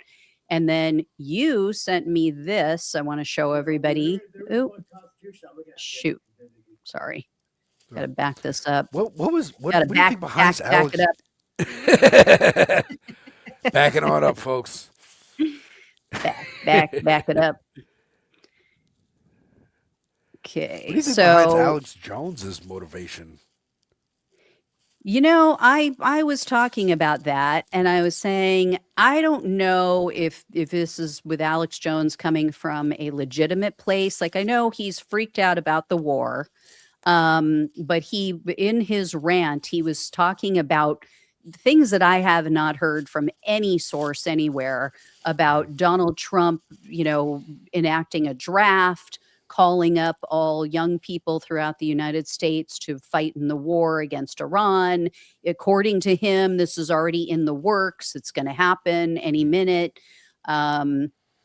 He said also that, they're actively planning a ground invasion, that we are sending in troops on the ground in Iran, that's already a done deal. It's going to happen any minute. So I don't know where he's getting this information. He could be totally full of shit. But then again, like I said yesterday, he does have an in with the MAGA crowd and with the Trump administration. Or he has more than one in. So he could be right. But I also question whether or not this is just his attempt to try to win over some of the America Firsters who are done with Donald Trump,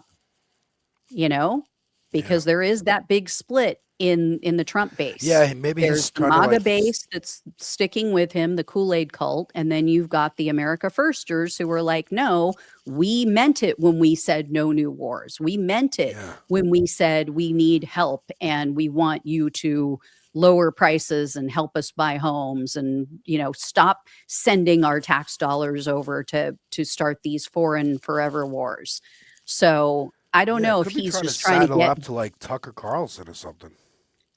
Yeah, he kind of has. And he said in the video rant too that he thinks that Tucker Carlson is right, that these people who voted for the NDAA or whatever it is, the national defense thing, the whole thing with kind of merging our military with Israel's military. He said he agrees with Tucker Carlson that they need to be prosecuted. So that makes sense. That's where the attention is, because Tucker got a lot of attention for I'm leaving the Republican Party. I regret voting for Trump and the current. So that's what he's doing too. He's following the money. Makes sense. Okay. Yeah, and Megyn Kelly as well. Her show is doing very well because she's taking that position against Trump and telling him he needs to shut the war down and blah blah blah. So I think he sees the writing on the wall. Like he sees Candace doing really well. He sees Tim Dillon, Andrew Schulz, like the vibe has very markedly, significantly moved away from Trump. Like it's no longer, you're the cool kid if you're totally on board with all of this. But they're still trying to hold on to the, damn it, my instinct to use hand motions. They're trying to hold on to As an Italian, I feel you. I know. This is killing me. But this is we're trying to purge Trump from his own movement and keep the movement. That's what they're trying to do. And we'll see if it works out for him.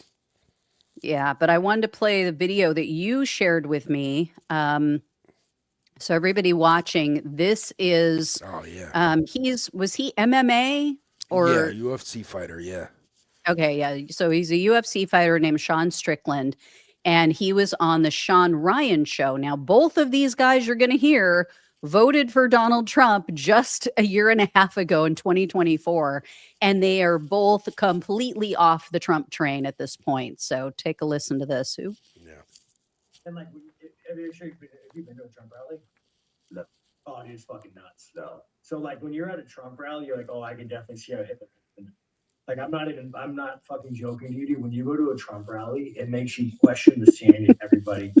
Like, Trump's up there talking about, like, we're going to throw people in jail for burning the flag. And I'm like, dude, you shouldn't do it. But it's like, there was a fucking Constitution. I'm looking at Vivek, and Vivek is just, like, fucking, like, rubbing his head. He gets out and leaves the Trump rally. And I'm like, and everybody else is just fucking full said, yeah, fucking throw him in jail. Like if Trump said go grab a gun and go do anything, they would fucking do it. I know it's a cult. It's that's another good. That's one of the things about Christianity. You're not supposed to put. You don't put your faith in man. That's also right. That's also fucking time. And like when you've been to yeah. He brings up idolatry. I've heard Sean Ryan go off on him many, many times now. And I did know I've seen posts from Sean Strickland about it. So I did already know that both of them were off the Trump train. But more and more. Yeah, it's happening more and more, and I'm glad that people with more high profiles are speaking out because it gives permission to others to go, yeah, I'm not totally cool with this, but you still have such a faction, like people let their ego dictate what they say and what they do so often. And even if they, in private would admit that, yeah, this isn't what I signed up for, I'm not happy with him, they're not going to come to, you know, my comment section and admit it. Now I do sometimes on my show, I will say I get comments from people saying I did vote for him, I regret it. Or I voted for him 3 times and, totally done with it. But it's very rare. Like people and that's another thing that the Bible talks about, So I mean, I'm not a religious person, but if someone out there, if MAGA claims to be totally religious and these good Christians, talks in the Bible about, having too much pride and how it's a sin. And you The should be greatest able sin, the number to one sin. Yeah, you should be able to say, "Look, I made a mistake and I regret it. This is not what I was hoping for." Um, and different people have different reasons for it. Some people are pissed off because he's not being cruel enough with the immigration, Right. but there are quite a few people. Like I played a video yesterday of a bunch of different Hispanic men down in Texas, and one of them said, like, seeing what they're doing down here in Texas, how cruel they're being, and picking up people who even have the right paperwork, did everything the right way, or people who have been here for decades and are hurting no one, and they're just working hard. And he literally said, I could never in good conscience vote for a Republican again. And this is a guy who voted for Trump 3 times. Yeah, that was the More Perfect Union video, right? Yes. Yeah. Yeah. We watched that yesterday on the space. That was amazing. Yeah. Yes, I thought of you. I was like, yeah, this is a triple Trumper who voted Yeah. for 3 times, and it's like this is again once it starts happening in their face or to them, Mhm. then they have a problem with it. Yeah. And okay, So fine, but like, come vote for a fucking Democrat, you stupids. yeah, I mean, that guy is. I mean, all of them in that video were planning to vote for Yeah. Tallarico Good. over Paxton because they're like, yeah, this is you're now hurting our families. We're a tight-knit community and you're coming after our people. And that is not what you said you were going to do. And this is just, and they said it's chaos and we're done with the chaos. And that's what I think a lot of MAGA on Twitter doesn't understand. They don't, they think everybody is as cruel as they are. They think everybody is totally cool with Americans being shot in the head in the middle of the streets in America. And, oh, well, do it the right way. You shouldn't come here. They think everybody thinks that way. And it's like, no, a lot of people voted and people on the left too, I will say, think that paint everyone with that broad brush who voted for Trump. And it's just not true. There are a lot of people who voted for him in 2024 because they wanted to get criminals out. They wanted to get violent people out of the country. And guess what? Everybody on the left is cool with that too.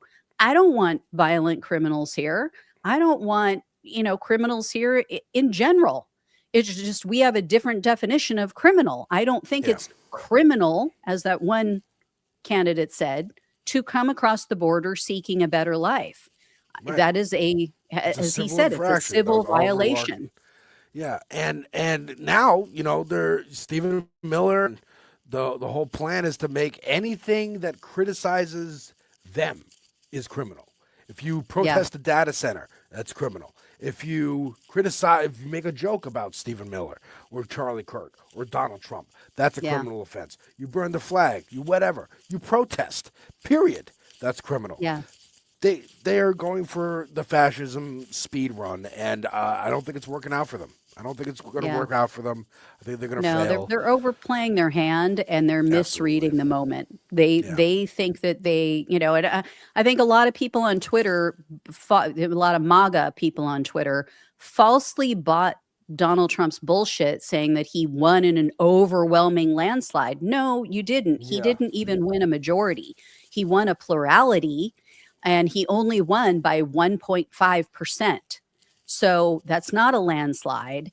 And so they're misreading this, they're misunderstanding that, not everyone is as cruel as they are. They got high on their Everyone own wanted the supply. border closed. I think right, left, and center, the majority of Americans agree on that. Everybody wants not a totally closed border, but everybody wants a secure border where we know who's coming into the country. We don't want cartel leaders coming in. We don't want drug dealers coming in. We don't want, actual criminals coming in.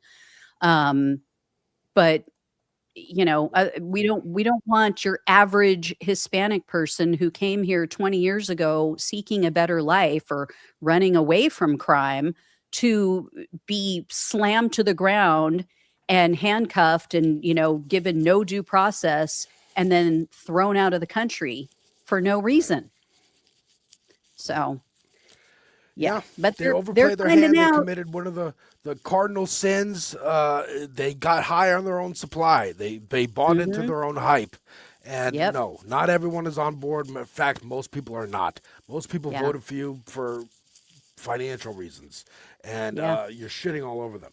So And you're doing the opposite. You're making it worse. I got 4% here on my battery on my phone. So Okay, I think yeah, that's I the know, I perfect gotta time. get We going made it. too. 2 hours. We did it. We did it. We did it.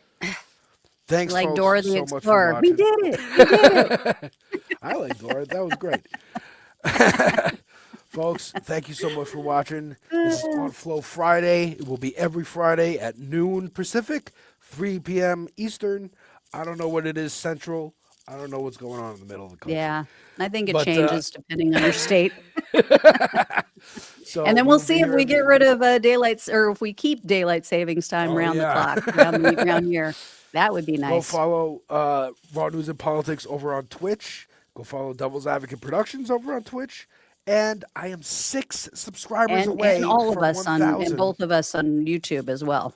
on YouTube. I'm almost to 1,000. 6 subscribers away. Oh, come on, guys. We have to have 6 people watching who can hit that subscribe button for Alex over on YouTube. Come on. And then after that, we're going to give hit him a great 1.5. weekend present. Please. Before I go Down on to vacation. 5? But I'll still be reporting in from vacation. Okay. All right, guys. Thank you all so much for watching. We love you all, even if you hate us. Even if you're someone hate watching. Yeah, we thank you still so much want for you to the have review. health care. And comment and engage with the stream. Absolutely. Yeah. All right. I'm looking to see if we have any comments that we need to answer. Yeah, sorry, JP Edge. Sorry you're late, but you can watch the replay. Yeah. So yeah, thank you all so much again. We will be back again live next Friday. Of course, I am on my channel pretty much every day, every week, and sometimes on the weekend. Alex, you're on a few days a week? I'm on this space on Tuesdays, Wednesdays, and Thursdays now, 6 p.m., 7 p.m., and 5 p.m. Eastern, respectively. And check out my channel. I got movie trailers, reactions, album reactions. I'll have a Spider-Man review up tomorrow because I'm going to see it right now. I just finished my shift here at work. Oh, wow. I'm super excited. Yet again, another Brit who has taken an American's job, Tom Holland. So let's get Alan Richardson for James Bond. And get one of ours over there. Yeah. For one of your iconic Yeah, you characters. heard it here first, guys. Alan Richardson, the new 007. Let's do it. Let's make it happen. Bye-bye, folks. All right.